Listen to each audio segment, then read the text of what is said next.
Hey, soul survivors, we're going to talk about the narcissist and the common phrases that they use. So, they will often use phrases that will reveal their underlying need for control, validation, manipulation. And these phrases can be subtle or overt and are designed to maintain the power dynamics, deflect accountability, and undermine other people. So, these are some odd and telling phrases that they might say. So a lot of times they'll use deflection and gaslighting, such as you're too sensitive. You bring something to them and they're just telling you you're being too sensitive instead of focusing on what your feelings are. And it implies that your emotional response is the problem, not their behavior. Or they can say things like that never happened. This is a form of gaslighting to make you doubt your memory or perception.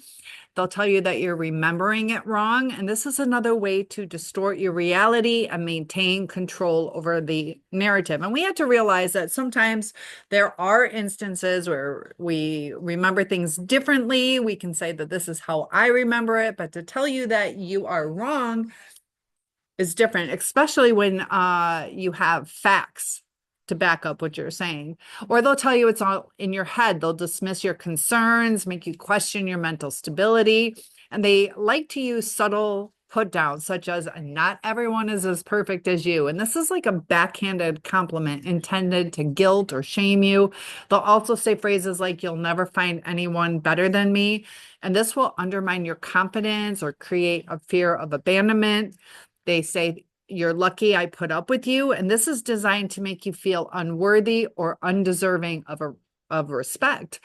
They'll say things like, don't take this the wrong way, but, and this is often followed by a cutting remark disguised as constructive criticism.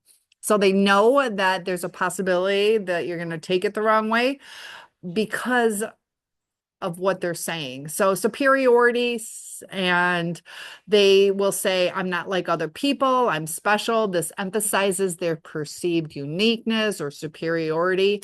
You should be grateful for everything I do for you. This highlights their supposed sacrifices while disregarding yours. They don't see it as a team thing. They'll see it as they're doing everything. If it weren't for me, you'd be nothing. This reinforces their belief that they are essential to your success or happiness. They'll say, I know what's best for you. And this suggests that they should control decisions because they view themselves as superior. So they won't let you guide your own life. They deal with victimhood and manipulation. After everything I've done for you, this is how you repay me. And this is a guilt-inducing tactic to make you feel indebted to them. They'll say, you're the reason I act this way. And this shifts the responsibility from their bad behavior onto you. Everyone's always against me. They'll play the victim again to gain sympathy and also to avoid accountability. They won't deal with what's at hand. Nobody understands me like you do. Now, this will create a false sense of intimacy or obligation. They use control and ultimatums. You better not tell anybody about this. And this encourages secrecy and isolates you from response to having support systems. If you leave, you'll regret it. It's a veiled threat to install fear and control. Do what I say and we won't have a problem. A direct assertion of dominance. And if you really love me, you do this. This will manipulate your emotions so they can get what they want. They're dismissive and they use projection. Often through projection, you will have them tell on themselves. Subtleties will let you know the way that their thought processes are. So they can say, stop being so dramatic. It'll minimize your feelings or reactions. They'll be dismissive. I don't have time for this. It'll suggest that their time or concerns are more important than yours.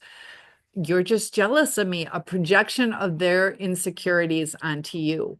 Everyone says you're the problem. This is a tactic to isolate and discredit you by invoking imaginary third parties. And they'll mask their true intentions. I only want what's best for you. This is often a cover for controlling or self-serving behavior. I hate drama, but, and this will usually be followed by gossip or stirring conflict. I'm just being honest, a justification for cruel or tactless remarks. So if you tell something that hurts you, then instead of like understanding that it's bothering you, they'll continue on with it, such as I'm just being honest, as opposed to how can I say this a different way, or is it inappropriate to bring up anymore? And you're lucky I love you. This statement that makes their affection seem conditional and rare.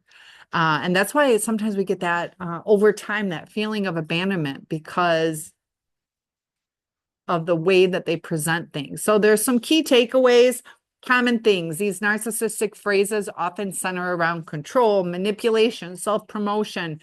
They're subtle or overtly eroding other people's confidence while reinforcing the narcissist's dominance. And that's why some of these relationships will take years to fall apart because it can be so subtle sometimes, but it will erode it. So what to watch for? Pay attention to repetitive patterns in language, especially when phrases consistently make you feel invalidated, confused, or indebted to them. How do we respond? Avoid engaging with these statements on their terms. Instead, set boundaries, validate your own feelings, and seek support to avoid internalizing their words because it can be extremely hurtful and confusing. And the more you try to work things out with them, a lot of times the more they will attack you, the worse it gets. So staying strong within yourself is the only way to deal with narcissists. Please like and subscribe, share if this will help someone, and I'll see you soon.